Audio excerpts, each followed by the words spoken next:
All right, hey, this is Anfernee Chansamooth from TAFE Media, and today I'm chatting with my good friend, Kate Toon, who took a leap of faith and bought her first bookstore, the Umina Beach Book Nook, at a time when Australians are reportedly reading less. So we'll explore what inspired her, the challenges she's faced, and how she sees the future of books and reading culture. So welcome today, Kate.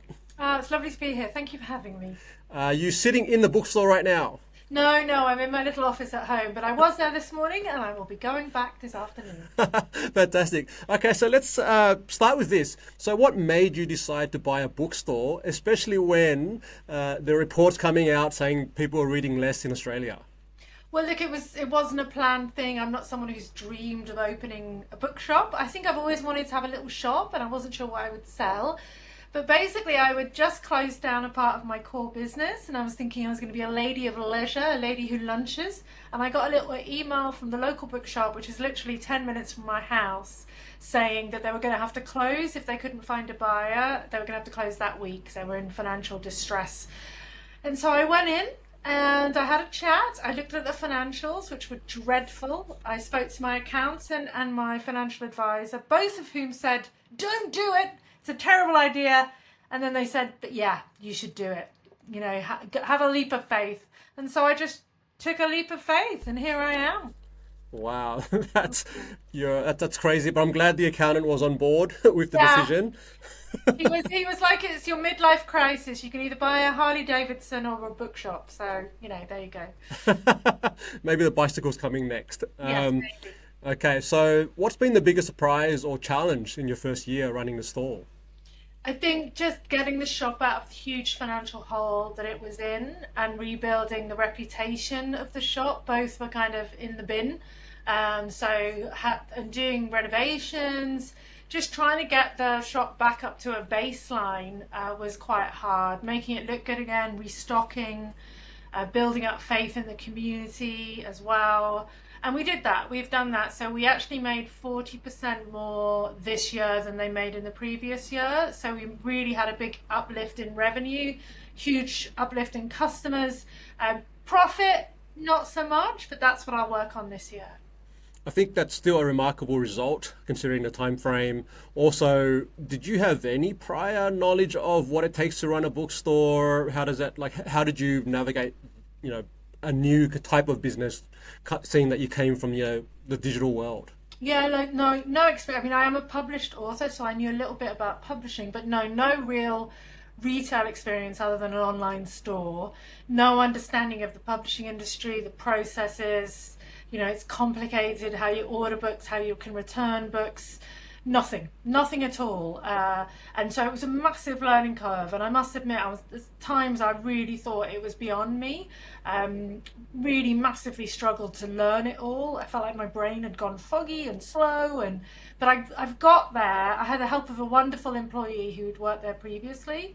But no, I can't deny that it has not been an absolute roller coaster in terms of pushing myself to learn new things, and from a place of relative smugness, because my digital business does very well and I'm good at that. So to start at ground zero was really challenging for the ego and the mind.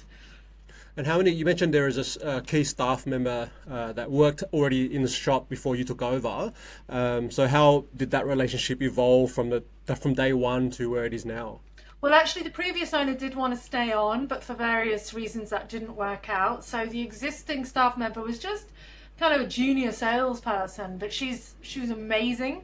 So I promoted her to manager immediately, and really we've run the shop together. Very sadly, a couple of weeks ago, she's decided to take a step back. She wants to spend some time with her family. So now I really am on my own. But I can say without doubt, I could not have done it in the first year. She didn't know everything either, because the previous owner had been a little bit precious about what she let her do, but we learned together, and that was really great to have that solidarity as well. But the one thing I was able to do was bring all my digital skills over. So while I know nothing about bookshops, I know a lot about building community, engaging customers, social media, email marketing, websites, and that has been a huge part of it as well. Now let's talk about that community aspect, going from online communities to in-person communities. What were some of the initiatives or kind of things that you did locally that got that interest back from prior customers or people who were interested in the shop? Yeah, I mean, it was quite hard, I think, because I think there was skepticism about me as an individual, partially spread by, previous owner and so that was quite hard. We did actually have a bit of social media backlash when I took the store over, which was really difficult to navigate, but I kind of just ignored it and carried on.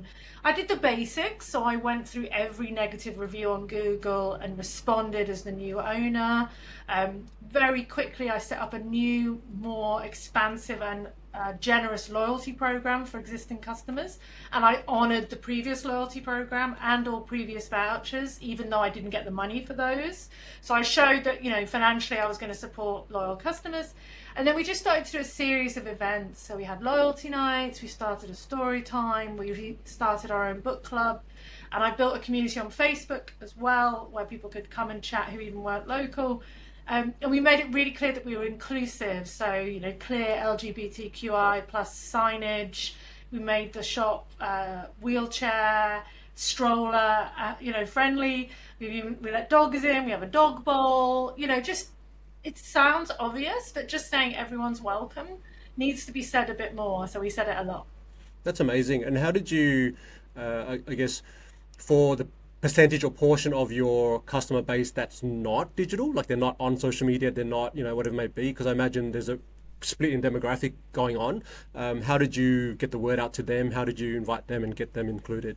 I think although a lot of people aren't necessarily on social media, a lot of it would be the older demographic, are on email. So we really worked hard on our email list. People coming in, we would grab their email addresses as they came in.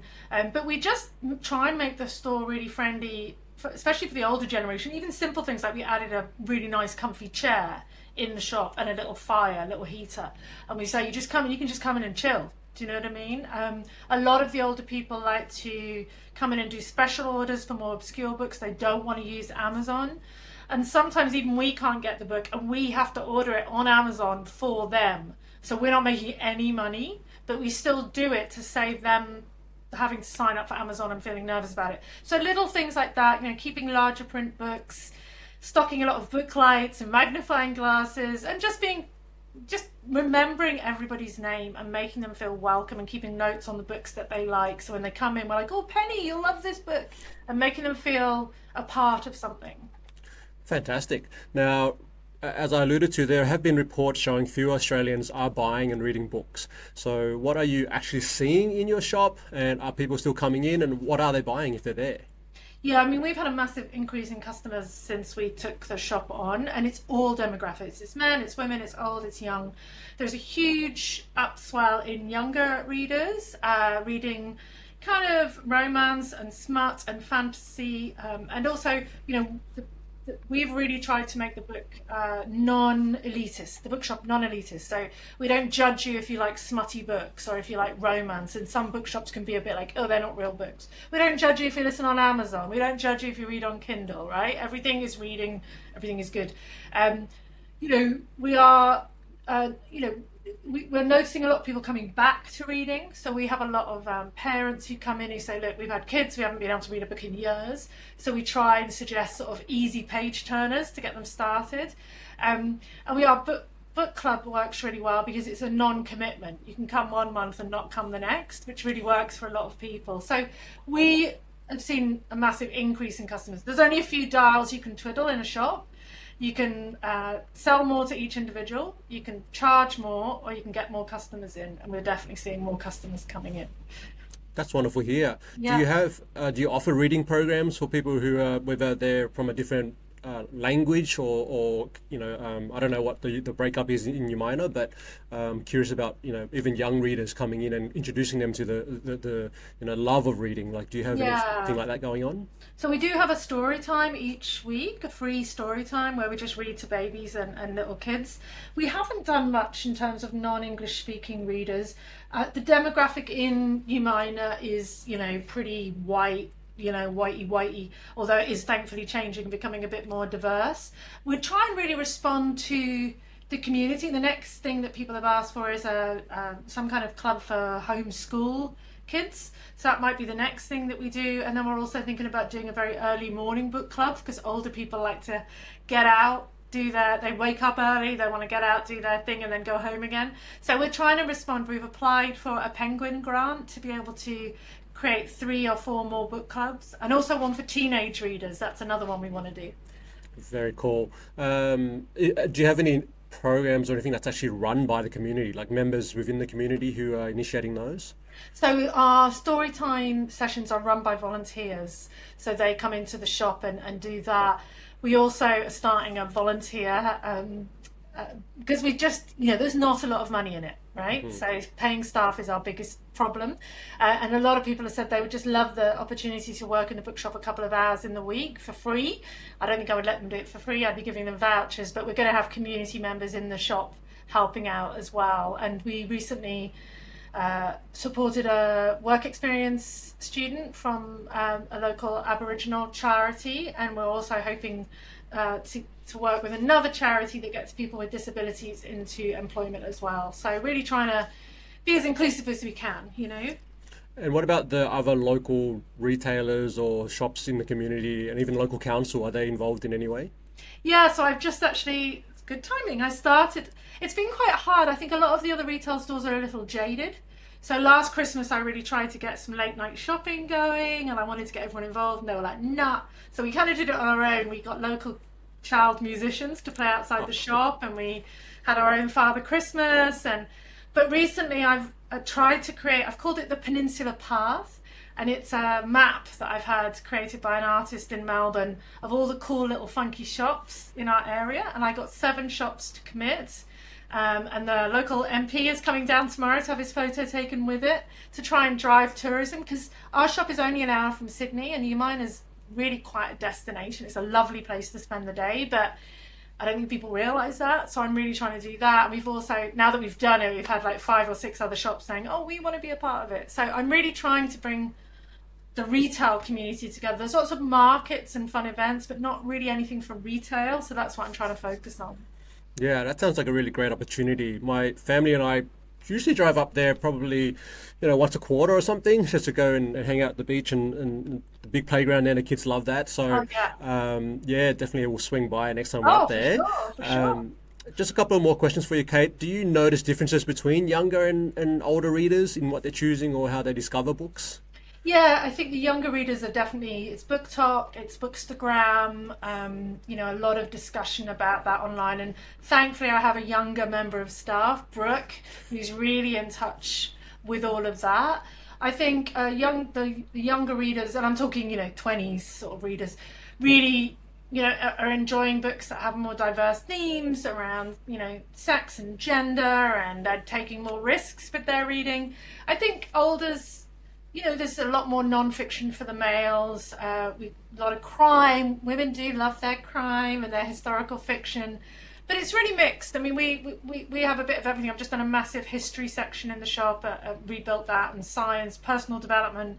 We don't sell a lot of business books, which is unfortunate because that's what I write, but we sell a few, but it's pretty mixed, and we do try and cross people over. So we're like, break you out of your crime fiction obsession, try this one. And most people are pretty open to it because they know us and they trust us, which is great.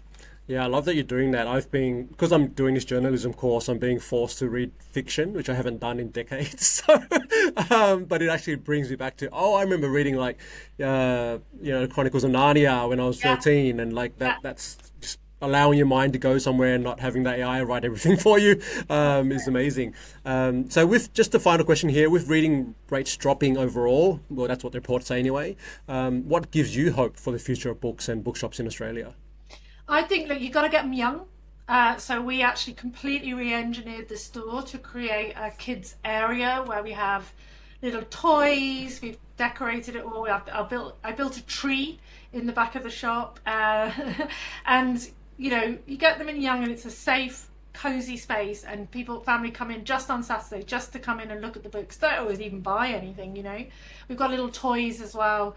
Get them in young. The parents can kind of leave their kids there for a little bit, have a little bit of a browse themselves, and just make going to the bookshop an exciting experience. I remember being little and there were certain shops I went into, especially on holiday, and Umina is a holiday destination. And I used to look forward all year to going back to that shop, so making it a magical experience. That's what we try and do, so that magic is associated with reading. It's a lovely warm feeling, and that's what we try and do in the shop. I think you're well on your way. So Yeah. well done, Kate. Thank you so much for joining me today. It's been an honor just to, get this new phase of Kate Toon's world. Yeah. And It's actually been really lovely to talk about it, because it has been such a hard journey, Anfernee, I must admit. And sometimes it felt a bit like a poisoned chalice that I'd got at the beginning. But when I start talking about it, I'm like, yeah, it's pretty good actually. And I've done some good stuff. So thank you for the reflection. I've enjoyed it. You're welcome. All right, well, we'll leave it there. Thank you so much for tuning in. This again is Anfernee Chansamooth from TAFE Media. And if you have any questions or anything that we want to ask Kate next time we get her on, please put them in the comments and we'll follow up. Thanks so much. Thanks, Kate.